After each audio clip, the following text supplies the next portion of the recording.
Hey guys, if you're in Australia, BT6 is already here. But if you're American, you're going to have to wait another month. Which is why today we're going to be discussing one of the most hotly contested decks of BT6, Azulongmon Blue with Hexeblaumon. By the way guys, if you like what you see here, feel free to give a sub and a like. We really appreciate it. And with that, on to the video. Now as always, we'll start with the babies. We're running 4 of the Wanyamon and 1 of the Opamon. You want to be running 4 of the Wanyamon because it works really well with the strategy of the deck, which is taking away sources, and bumping your guys up by 2k is huge, especially when you want to go for the OTK. This is an OTK variant, while most Hexeblaumon, Azulongmon decks more control orientated. This one is OTK orientated, which is why it's very important to get that extra 2k. And we're running the 5th egg of the Opamon. Just to have that extra egg is really nice for late game, because often we are turboing out our rookies out of our nursery just so we can get out faster, get the extra draw, and hopefully push through to get that OTK faster. Plus the extra draw is really nice too when you're attacking when your opponent doesn't have a source. So that's really nice. On to the rookies. We're running the 4 of the Azulongmon and 2 of the Digimon. They both have the same effect, but the only difference really about them is their TPs and the cost for playing. They're pretty much interchangeable, so if you aren't so much on a budget, then you can play more of the Digimons, just because the 3 cost is better than the 4 cost. Other than that, they're pretty much the same if you're going to evolve into eggs.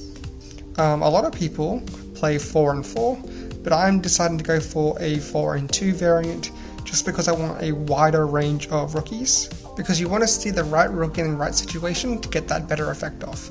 And I'll just show you the rest of the rookies now, so I can talk about those different situations.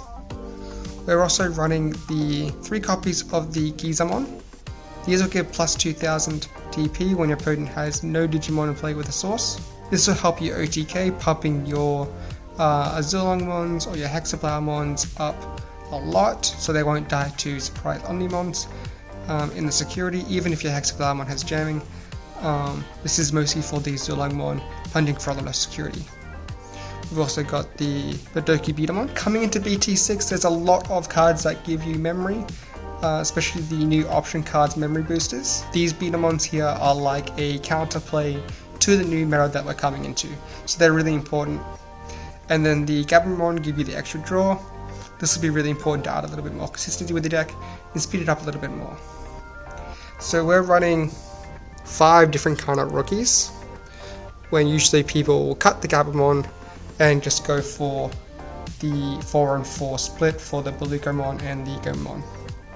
I find it really important to include the Gabumon just for the extra draws, just so you can see the right Digimon, so you can start going really tall in your nursery. And it's very important to include the Betamon, just to counter that new approach in the meta of having more memory options to gaining memory. And the Digimon, of course, also super important to pump up your Azulongmon, so you can get past the Omnimons that might be in security. And with that, let's go to the champions. We've got 3 of the Ikakumon. This guy will stop blockers from blocking if they have no source, which is super important for your Azulongmon, just so when you punch for your 4 or 5 security, it's not blocked. Super important. 3 of the Grizzlymon, they're your only blockers, so it's really important to have them.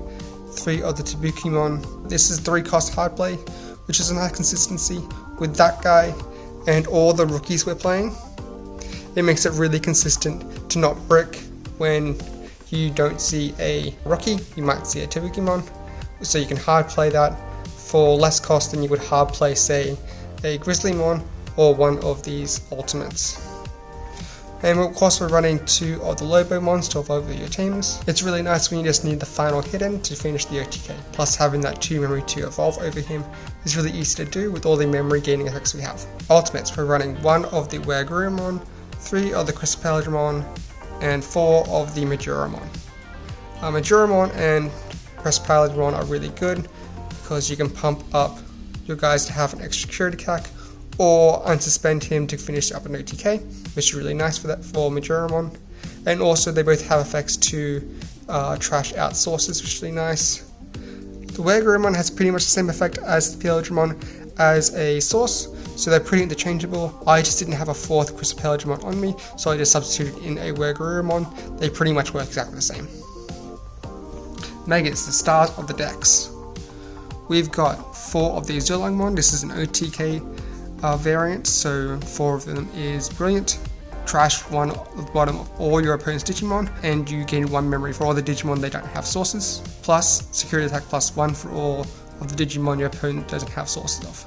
So you can easily OTK with an Azulongmon plus Meridramon package, or the Azulongmon plus a Lobomon package, or the Azulongmon plus Omnimon package. We'll get to that in a second. And of course, 3 of the Hexeblaumon. They're really nice as the alternative strategy to control the opponent's side of the board and sort of slow roll until you get to the Azulongmon, chipping away opponent's security, and then finish up with the Omnimon or the Lobomon very easily. One additional effect is that the opponent's guys can't attack or block if they don't have a source. This is really neat because a lot of Digimon effects go off when they attack, which basically stuns your opponent's whole entire deck. Really nice. Plus, making sure your opponent cards can't block supplements Azulongmon really well, because this will punch your opponent's security really hard, and they won't be able to block with the guys that have no sources. Level 7s. Omnimon. This is the one with Blitz, so once you evolve over it and you would normally take over to your opponent's turn, you can swing with it again. What's cool about this Omnimon with Blitz is that it can finish up an OTK, where your Azulongmon would punch out the rest of the security. This works the same pretty much with the Lobomon, and also supplemented with the Hexeblaumon and the Meridramon. Meridramon giving the Azulongmon the extra punch is really nice, so you can waste away the rest of the security. And the Hexeblaumon works with the Omnimon because it gives it the extra security attack, so you can finish up your opponent's rest of security if you left them on 2 or something. It also has the additional effect where if it would be removed from the field by an effect, you can bounce the level 6 back to your hand that's underneath it as a source to stop that from doing. Keeps your Omnimon on the board so you can go for the kill next turn. Makes it sure your opponent has to have 2 ways to remove it so you don't go for game next turn if you take out the rest of their security. Tamers. 3 Sorenjo. This is the soul of the deck because whenever you attack with a blue Digimon, you can trash up to 2 sources from your opponent's side. Really, really nice, so you can put them into a lock with the Hexeblaumon, pretty much get your deck rolling. You'll gain a memory with these guys here if they're sources, and also set up these guys to gain attack. Really, really nice. Plus they will help set themselves up, giving you 2 extra memory on your next turn if they leave that guy without a source. We're also running 1 Takumi, which will give you a draw every time you evolve, and slow down your opponent when they try to punch with rookies. Really nice, it's an all-around solid card. It helps you build to your Azulongmon and your Hexeblaumon in your nursery very easily, because you're seeing more draws, you're seeing more of the right card to evolve into your nursery to build up to your Azulongmon stack. Really, really big consistent booster. Unfortunately, it's not a blue tamer, but you can't have everything. And then options. 3 of the Hammerspark and 2 of the Rattlestar. Hammerspark's really nice to give yourself an extra bit of memory that you might need to evolve into this Megas or into Lobomon to go for the game. It's also really good to keep yourself from ending your turn when you evolve into Megas, because once you swing with them, you can then go into your Omnimon for game or to punch out the rest of their security. And then finally, Rattlestar. This is a hidden gem of BT6. It has the main effect where for 5 costs, return opponent's level 5 or lower Digimon to the hand. That's anything, it doesn't have to have no sources. Also, if your opponent has 3 or more Digimon in play, return one of your opponent's Digimon to the bottom of the deck instead. So that hits anything. You can hit a level 6, you can hit a level 7, you can hit a rookie if you need it, anything. Solid card. Plus it has that same effect if it comes out of the security.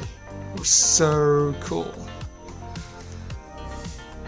And that is the full deck. So there we have it, a full breakdown on the Azulongmon OTK deck. A different style to what we usually see with Azulongmon decks, which usually focus on control. This one focuses much more on the OTK. And I can't wait to see how it performs in BT6. And one more thing guys, if you like this video, definitely sub and give a like, share it around, I'd like to see it. Thanks, see you next time.